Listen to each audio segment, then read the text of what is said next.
PAN India ಹೊಡಿಬಡಿ ಸಿನಿಮಾಗಳ ಮಧ್ಯೆ comedy ಸಿನಿಮಾಗಳ ಕೊರತೆ ಎದ್ದು ಕಾಣಿಸ್ತಾ ಇದೆ. ಸೊ ಈ ಮಧ್ಯದಲ್ಲಿ ಅದೆಲ್ಲ ಕೊರತೆಯನ್ನು ನೀಗಿಸೋಕ್ಕೋಸ್ಕರ ವಿದ್ಯಾಪತಿ ಬರ್ತಿದೆ.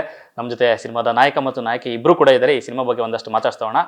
ಸರ್ ನಮಸ್ತೆ, ಕಂಗ್ರ್ಯಾಚುಲೇಷನ್ಸ್, ಒಳ್ಳೆಯದಾಗಲಿ. ಯಾಕಂದರೆ ಬಿಟ್ಟಂಥ ಕಂಟೆಂಟ್ಗಳು ತುಂಬ ಚೆನ್ನಾಗಿ ಹೋಗ್ತಾ ಇದೆ. ಮೊದಲಿಗೆ ಸಿನಿಮಾದ ಸಂಬಂಧಪಟ್ಟಂಗೆ ಮಾತಾಡ್ಸೋಕ್ಕೆ ಓಪನಿಂಗ್ ತೊಗೊಳ್ಳೋಣ ಅಂತಿದ್ದೆ. ಅದಕ್ಕೆ ಒಂದು ಹಂಚುಗಳ ತರೋಣ ಅಂತಿತ್ತು. ಆ್ಯಕ್ಚುಲಾಗಿ ನಿಮ್ಮ ಕಡೆಯಿಂದ ಓಡಿಸ್ಬಿಡ್ತಾರೆ ಸರ್. ಆಕ್ಚುಲಿ ಈಗ ಸಾಂಗ್ ರಿಲೀಸ್ ಆಗಿರೋದು ಹೀರೋಯಿನ್, ಸೊ ಹೀರೋಯಿನ್ ಕೈಲಿ ಹಂಚ್ ಹೊಡಿಸಿದ್ರೆ ಇನ್ನೂ ಅರ್ಥಪೂರ್ಣವಾಗಿರುತ್ತೆ ಅಂತ ನಾನು ಅನ್ಕೊಂಡಿದ್ದೀನಿ. ಗೊತ್ತಾಗ್ತಾ ಇದೆ ಹೊಡೆದಿದ್ದೀರಾ ಹಾಗಾದ್ರೆ? ಕಲ್ತಿದ್ದೀನಿ ಸ್ವಲ್ಪ ಅವಾಗ ಚಿಕ್ಕವಳಿದ್ದ ಕರಾಟೆನ. ಸೊ ಯಾರಾದ್ರೂ ಹೊಡೆದಿದ್ದೀರಾ? ಹೇಗೆ ಹೊಡಿಯೋ ತರ ಕೆಲಸ ಮಾಡಿದ್ರೆ ಹೊಡೆದಿದ್ದೀನಿ. ನೋಡಿದ್ರ ಹೆಂಗೆ ನಮ್ಮ ಹೀರೋಯಿನ್ ಬಹಳ ಸ್ಟ್ರಾಂಗ್ ಇದ್ದಾರೆ. ಉತ್ತರ ಕರ್ನಾಟಕ, ದಾವಣಗೆರೆ ಮಿರ್ಚಿ ಮಂಡಕ್ಕಿ ಅವರು ಬಹಳ ಸ್ಟ್ರಾಂಗ್ ಇದ್ದಾರೆ. ಬೆಣ್ಣೆ ತರಾನು ಇರ್ತೀವಿ, ಮಿರ್ಚಿ ತರಾನು ಇರ್ತೀವಿ. ಹೆಂಗೆ ನೋಡ್ರಿ.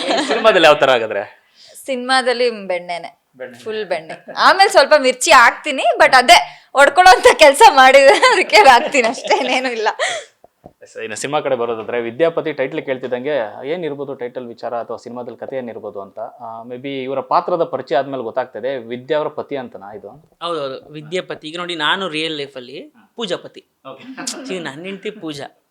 ಸೊ ಹಾಗಾಗಿ ನಾನು ಪೂಜಾಪತಿ, ಸಿನಿಮಾದಲ್ಲಿ ನಾನು ವಿದ್ಯಾಪತಿ. ಸೊ ವಿದ್ಯಾಳ ಗಂಡ ವಿದ್ಯಾಪತಿ. ಸೊ ಆ ವಿದ್ಯಾ ಮತ್ತು ಈ ವಿದ್ಯಾಪತಿಯ ನಡುವೆ ಏನೇನಾಗುತ್ತೆ, ಅದು ಯಾವ ಆ ತಿರುವುಗಳು ಎಲ್ಲ ಕರ್ಕೊಂಡು ಹೋಗುತ್ತೆ ಅನ್ನೋದೇ ಈ ಸಿನಿಮಾ, ವಿದ್ಯಾಪತಿ ಸಿನಿಮಾ.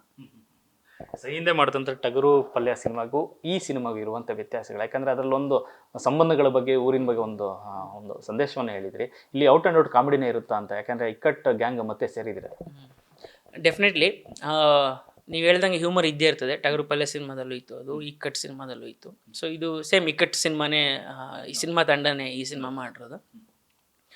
ಸೊ ಅದ್ರ ಜೊತೆಗೆ ಬೇರೆ ಇನ್ನೊಂದಿದೆ, ಅದೊಂದು ಸರ್ಪ್ರೈಸ್. ಅದು ನಿಮಗೆ ಸರ್ಪ್ರೈಸ್ ಅಂದರೆ ಇಟ್ಸ್ ನೋನ್ ಫ್ಯಾಕ್ಟರ್, ಗೊತ್ತಾಗುತ್ತೆ. ಈಗ ನಾವು ಸಾಂಗ್ ಟ್ರೈನಿಂಗ್ ಅದೆಲ್ಲ ನೋಡಿದ್ರೂ ಗೊತ್ತಾಗುತ್ತೆ, ಆ್ಯಕ್ಷನ್ ಇದೆ ಸಿನಿಮಾದಲ್ಲಿ.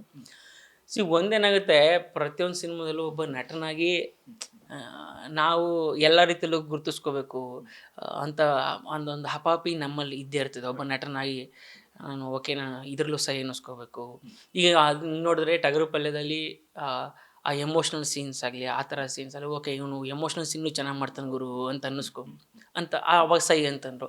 ಈಗ ನನ್ನ ಮೇಲೆ ಇನ್ನೊಂದಿದೆ, ಇವ್ನು ಆ್ಯಕ್ಷನ್ನು ಮಾಡಬಲ್ಲ ಅಂತ ಜನ ಸೈ ಕಣ ಇವನು ಅಂತ ಅನ್ಬೇಕು. ಆ ಸೈ ಅನ್ನಿಸ್ಕೊಳ್ಳೋದಿದೆಯಲ್ಲ, ಅದಕ್ಕೆ ನಾವು ಹೊಡೆದಾಡ್ತಾ ಇರ್ತೀವಿ. ಅಂದರೆ ಪ್ರತಿಯೊಂದು ಸಿನಿಮಾದಲ್ಲಿ ಹೊಸದೇನೇನೋ ಕೊಡಬೇಕು ಅಂತ.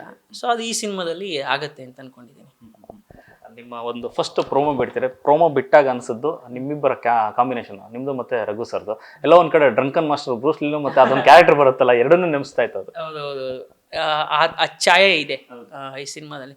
ಈ ಯಾಕೆಂದ್ರೆ ಹೇಳಿದ್ನಲ್ಲ, ಈ ರಘು ಸರ್ ಜೊತೆ ಮಾಡೋದು ಯಾವತ್ತೂ ಖುಷಿನೇ. ಅವರು ನೀವು ಸಣ್ಣದೇನೋ ಕೊಟ್ಟರೆ ಅದು ಏನೋ ದೊಡ್ಡದಾಗಿ ಹಿಂಗೇನೋ ಒಂದು ಅದು ಕೊಡ್ತಾರೆ. ಅದು ಅವರು ಗಿಫ್ಟೆಡ್ ಆ್ಯಕ್ಟರ್ ರಘು ಸರ್.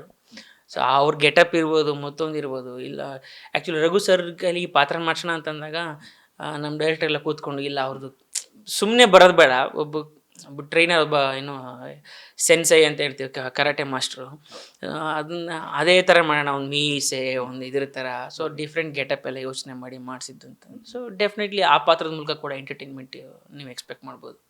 ಇಲ್ಲಿ ತನಕ ಯಾವತ್ತಾದ್ರು ಕರಾಟೆ ಟ್ರೈ ಮಾಡಿದ್ರಾ ಅಂತ?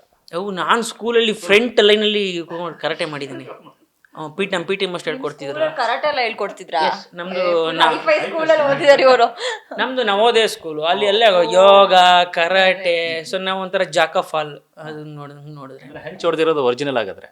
ಹೆಂಚು ಹೊಡೆದಿರೋದೊಂದು ಸ್ವಲ್ಪ ಆ್ಯಕ್ಚುಲಿ ಹೊಡಿಬೋದು, ಕರೆಕ್ಟ್ ಟ್ರೈನಿಂಗ್ ತೊಗೊಂಡ್ರೆ. ನಾವು ಯಾವುದೋ ಟೆಕ್ನಿಕ್ಸ್ ಅವೆಲ್ಲ ಎಲ್ಲಿ ಹೊಡಿತೀರ ಅಂತ, ಅದಕ್ಕೆ ಅಲ್ವಾ ಟೆಕ್ನಿಕ್ ಕಲಿಯೋದೇ. ಇದೊಂದು ಬೇರೆನೇ ಸ್ಕಿಲ್ ಸೆಟ್ಟು. ಸೊ ಅವಾಗೊಂದು ನಾವು ಸ್ಕೂಲಲ್ಲಿ ಕಲ್ತಿದ್ದು ಸ್ವಲ್ಪ ಬೇಸಿಕ್ಸ್ ಇತ್ತು. ಅದಲ್ಲದೆ ಇಲ್ಲಿ ನಮ್ಮ ರಮೇಶ್ ಅಂತ ಒಬ್ರು ಇದ್ದರು, ಅವರು ಕರಾಟೆ ಎಲ್ಲ ಹೇಳ್ಕೊಡ್ತಾಯಿದ್ರು. ಅವರು ಜಿಮ್ನಾಸ್ಟಿಕ್ಸು ಎಲ್ಲ ಹೇಳ್ಕೊಡ್ತಾರೆ. ಅವಾಗ ಕರಿತಾಯಿದ್ರು, ಬನ್ನಿ ಸರ್ ಬನ್ನಿ ಕಲೀರಿ ಅಂತ. ಸೊ ಈಗ ನಾನು ಕಲೀಲೇಬೇಕಾದ ಅವಶ್ಯಕತೆ ಬಂತು. ಸೊ ಈ ಸಿನಿಮಾಗೋಸ್ಕರ ಕಲಿತೆ.